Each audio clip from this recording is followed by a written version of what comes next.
My name's Fred. Thanks very much, those of you that are involved in inviting me to come here. I'm just going to chat for 10 minutes before the film starts. I'm training to be a vicar in Cambridge, and when I left uni, I went off and joined the Marines for about 5 years. Now, I'll tell you a little story about that kind of leads into the film.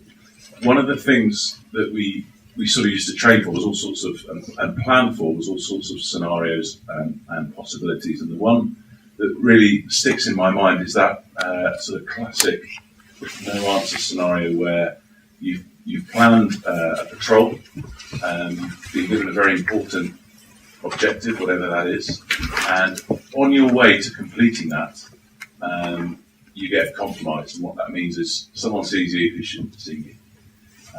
Now that's all well and good if it's the bad guys, but what if it's an innocent person? What if it's a passerby? What if it's a child?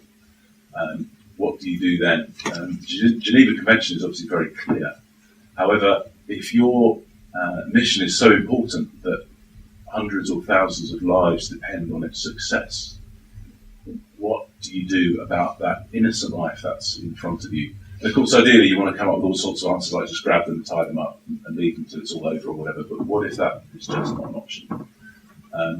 It's an appalling dilemma to have to face. And I'm sure if you imagined yourself in that situation, and I'm fortunate not to have faced it, you wouldn't choose to put yourself there. The dilemma of taking an innocent life. Now, it's actually an interesting dilemma that comes up in this film. I think it's part of what. Is this actually working, by the way? Yeah, great. I think it's what is part of makes this film interesting and more than just a sort of sci-fi horror. And I thought about that even more so because last night I saw the latest John Travolta film, and it is utter rubbish. So don't waste your time with it.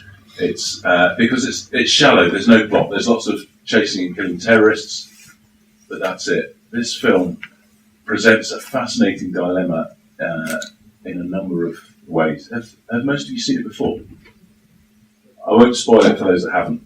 But certainly if you watch some of the relationships between the crew and between them and the people they work for, you see this dilemma come up a number of times. The dilemma of taking innocent life.